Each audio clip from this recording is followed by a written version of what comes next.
It's okay to feel anxious when things aren't working our way. It's okay to feel lonely, even when you're with other people. It's okay to feel unfulfilled because you know something is missing, even if you're not sure what it is. It's okay to think and worry and cry. It's okay to do whatever you have to do. But just remember, too, that eventually you're going to adjust to the changes that life brings your way. And you'll realize that it's okay to laugh again and to love again. And it's okay to get to the point in life that is full and satisfying and good to you. And it will be that way because you've made it that way.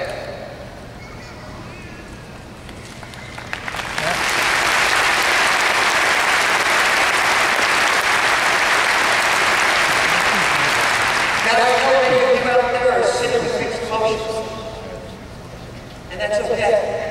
I know many of you out there have a clear direction of where you want to go. Maybe it's a job that you've secured or have lined up, or continuing education is where you want to go. It's okay. I want to let others of you know, you know what, there might be an element of uncertainty there. You might have an idea, but the plan might not be in place yet. And I want to let you know, it's okay. And I know there are others of you out there who are totally clueless right now, who have absolutely no idea what you want to do, where you want to go, what you want to create. And I'm letting each and every one of you know that it's okay. If anyone right now is in any of those places in which you don't have that direction, you don't have that path that looks pretty clear for you right now, is I want you to think about 3 individuals right now. And maybe the pressure isn't just that you're putting on yourself, maybe it's those around you. I hope this will put a smile on your face, and maybe put some of those people who are putting that pressure on you a little bit out of bed for a little while. There are 3 individuals. The first individual, his name is Bill Gates. The second individual, his name is Mark Zuckerberg. And the third individual is with us in spirit today with the late Steve Jobs. You can tell yourself and tell all of them that they have not accomplished something that you have accomplished. They have not obtained something that you have obtained. And that is college degree. Give yourself a round of applause.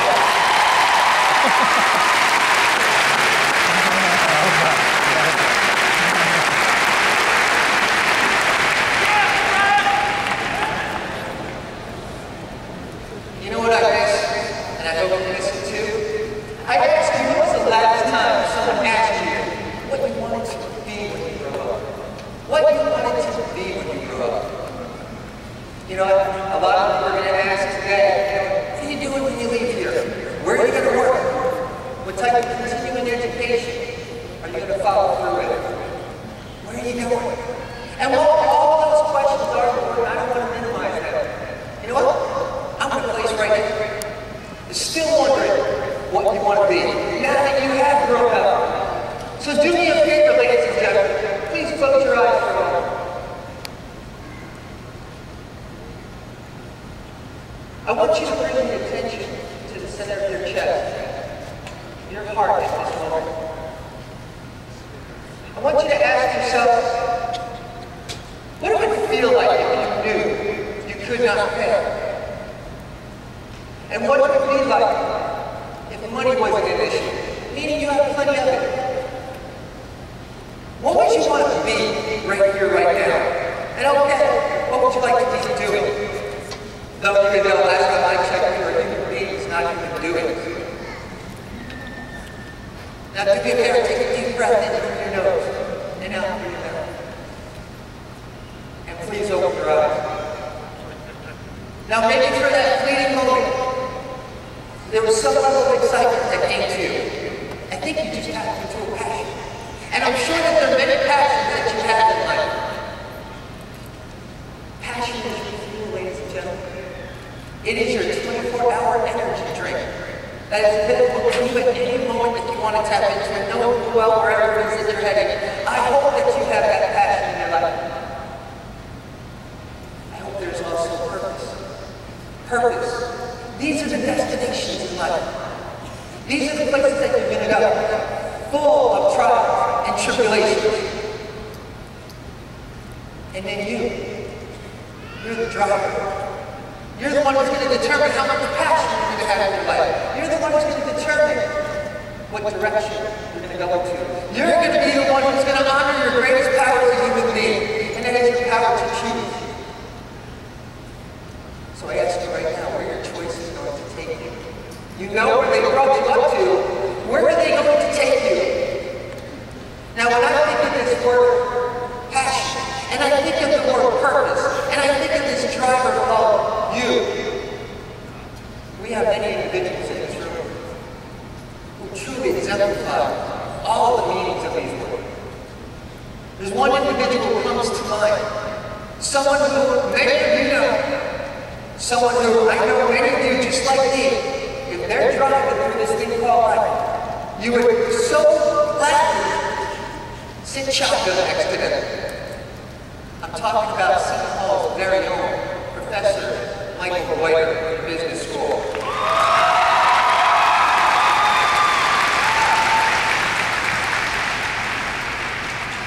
Professor White, or as I call him, Mike, and he pretty much asks everyone to call him Mike. He is full of passion, so much passion that it's contagious. You just want to be in his company. He is full of so much purpose. His purpose is simple: to serve his students, to serve his fellow man. And his purpose and his passion grows each and every day to the point where it makes this man unstoppable. I actually think from time to time, and I ask the question, I don't know who's responsible for you, but I'm not sure if this man even gets paid. He loves his job so much. Like, do you get paid? Oh, we'll talk about that later. But there are, again, so many other examples that are in this room of people with that same passion and purpose and focusing on themselves as the driver in this thing called life. Now, since we have that mission to get that passion, to find our purpose, and to be the driver in this thing called life, you need, it's some navigation skills here. And you know what, over the past few months, I've been thinking about you guys nonstop. And I was thinking about you probably the most a week ago. See, one of my passions in life is coaching kids. I love coaching kids. I'm actually blessed to have the opportunity to coach my first grader. And 39 other first graders in this thing called track to field. And I think about some of the navigational skills the other day that just reminded me of where you are now and maybe where it is that you want to go. And I remember having them all there in front and center, looking at me as we're preparing to learn what it's like to go with your dad. Very difficult for someone who can't go. But we were going to show them how it's going. And at first we got into every lane and we said, you know what, just look forward. Don't look in either lane. I think it's a great message for all of you to say, you know what, stay in your lane, stay focused.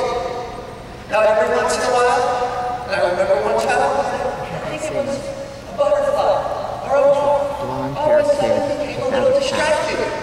And he started running out of his lane. When he got back into that lane and he finished the race. A goal of this race, this thing called life, is that we're going to face challenges. There was another young man who actually I'd never seen it done before, walked off his shoes while he was running. And stopped and put back on and got up and finished the race.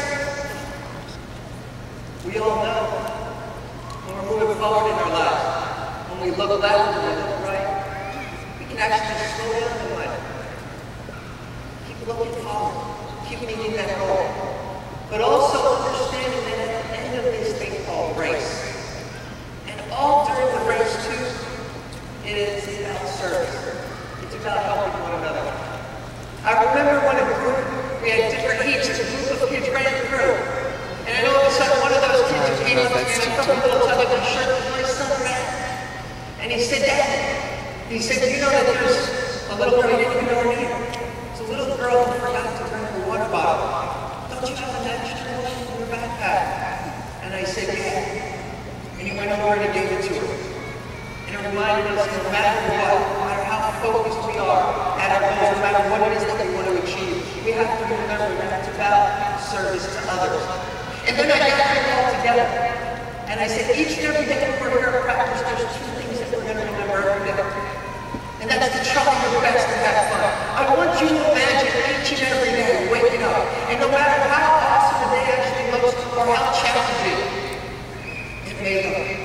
want you to say to yourself, I'm going to try my best. No matter what, I'm going to think it through, I'm going to try my best. And no matter how the day actually pans out, no matter how awesome it actually was, no matter how challenging it actually was, before your head hits the pillow on the other side of the bed, you ask yourself, did I actually try my best? And did I have fun?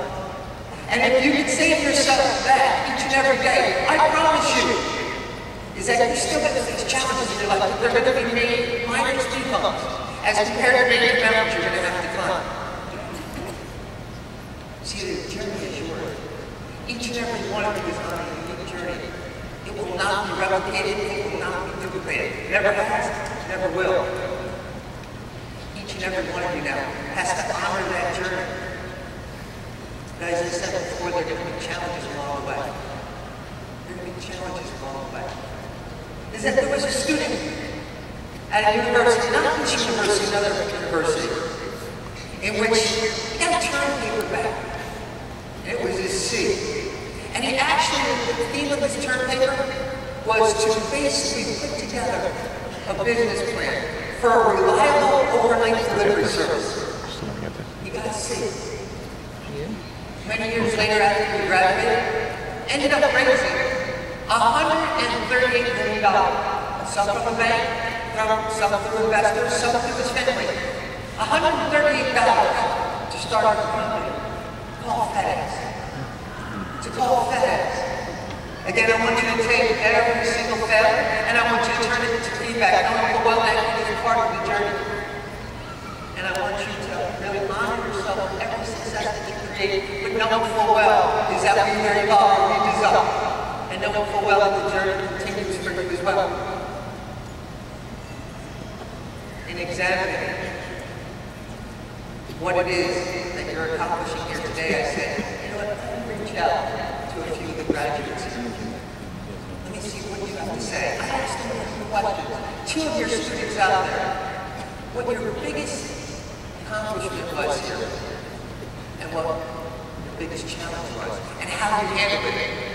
I reached out to two students. One student got back to me within a few hours with maybe a paragraph of answers. The other student got back to me with a 5-page dissertation. And I realized at that moment just how unique we really are. But you know what? Both of these individuals can light the room just by being in it.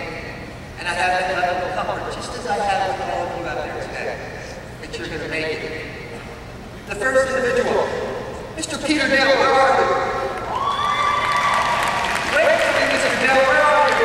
Hey, Mr. Dale, it's nice to see you, my friend. Congratulations. Mr. Peter Dale told me that his biggest challenge, which I found very interesting, was the biggest achievement of the other individual. His biggest challenge was freshman year. He said, I came to this university thinking I knew everything about everything.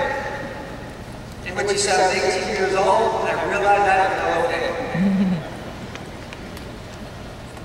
Is that Peter said by really getting together and making friends, becoming part of that Seton Pirate basketball team, it allowed him to spread his wings and learn from that experience in freshman year, and helped him to grow and evolve into the person that he is today. So again, his biggest challenge eventually became his biggest achievement. Being a member of that incredible family that Coach Willard assembled with the men's basketball team is one of his biggest joys. And I know that he will take that experience and go far in life. I salute you, Mr. Dale.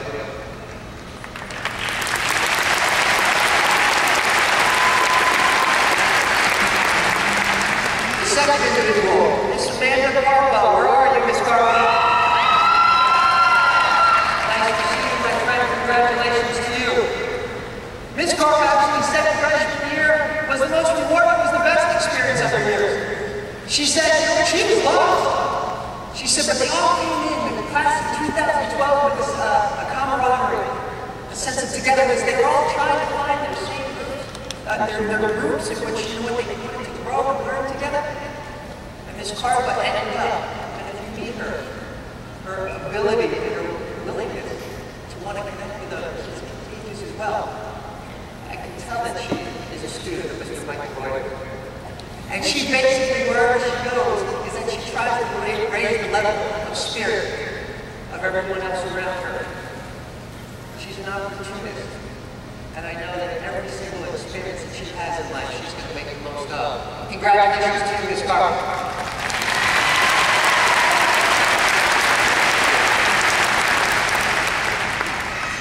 Now, I also had a chance, is that our honorary degree recipient, Mr. Penhagen, I sent him an email and I asked him, because he's achieved so much. You heard what was said about him. You read? He says the man has achieved greatness in so many areas of life.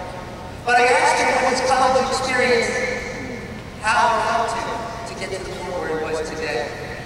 And he said whatever the conspiracy of events and experiences at college, he said, I know that it was basically built on the foundation. It was laid on the foundation of a faith-filled family life.